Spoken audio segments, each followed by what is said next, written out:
पढ़ने के लिए गया था। पिंडाल के अगले सब में एक नौजवान लड़का आकर के बैठा हुआ था। अच्छा। तो वो नौजवान लड़का पूरी रात मुशायरा हुआ, जितने भी शायर थे सब ने शायरी की, सब ने तालियां बजाई, लेकिन नौजवान लड़का तालियां नहीं बजा रहे थे। जब मुशायरा खत्म हुआ मैंने उनसे पूछा कि भाई सब ने तालियां बजाई, आपने तालियां क्यों नहीं बजाई?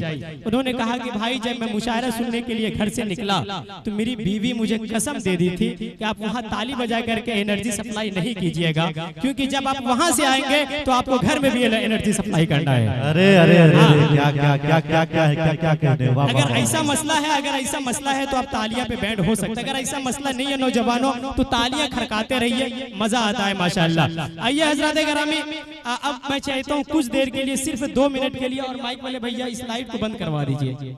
हाँ, बड़ा डिस्टर्ब होता है, बंद कर दीजिए ये वाला लाइट वाइट को। 2 मिनट के लिए मैं चाहता हूँ आप ही का दयार का एक छोटा सा बच्चा, एक छोटा सा लाल को मैं आपके हवाले करने जा रहा हूँ। मैं आपसे रिक्वेस्ट करना चाहता हूँ कि आप जिस तरह से आप अपने बड़े शायर को नवाजते हैं उसी तरह से एक छोटा बच्चा को नवाज करके उनका हौसला अफजाई कर दीजिए, ताकि यहाँ से वो उभरे तो मुल्क हिंदुस्तान के अंदर अररिया का नाम रोशन करे। एक छोटा सा बच्चा आतिफ साजिद साहब यहाँ पे मौजूद है, वो उनसे रिक्वेस्ट करता हूँ।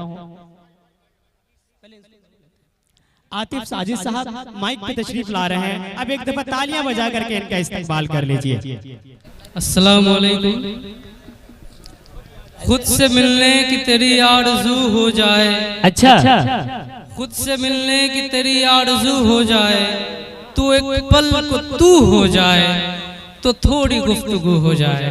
क्या कहने। तो आइए अपने गुफ्तगू की शुरुआत करते हैं।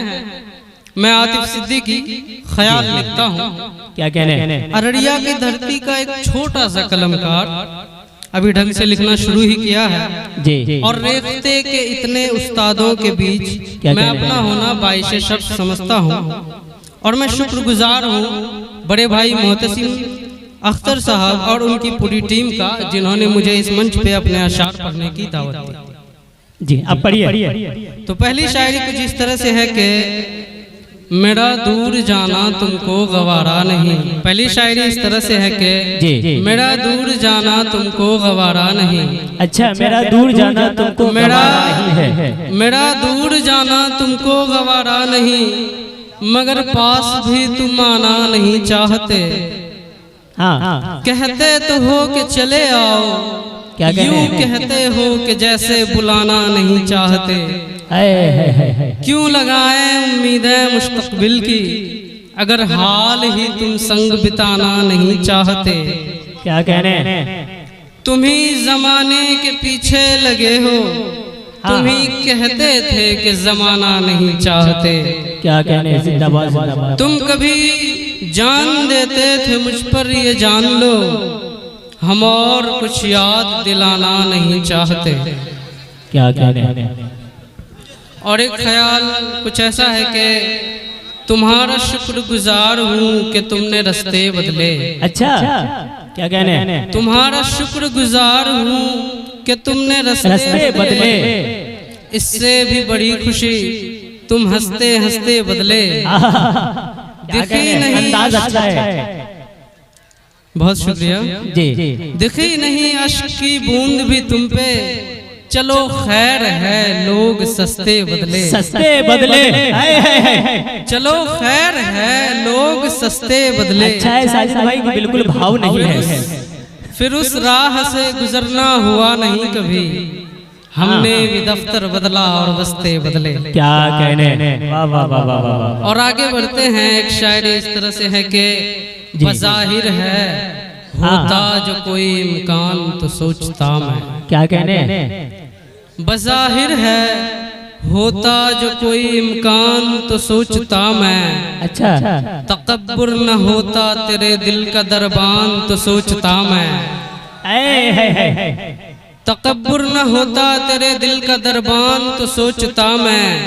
ये तो कांटों से भरी एक राह है, अच्छा, और मंजिल भी नहीं, फिर भी अगर होता जो कोई राहबान तो सोचता मैं।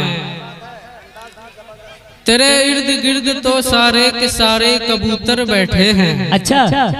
तेरे इर्द गिर्द तो सारे के सारे कबूतर बैठे हैं, तुझे खबर न होती कानो कान तो सोचता मैं।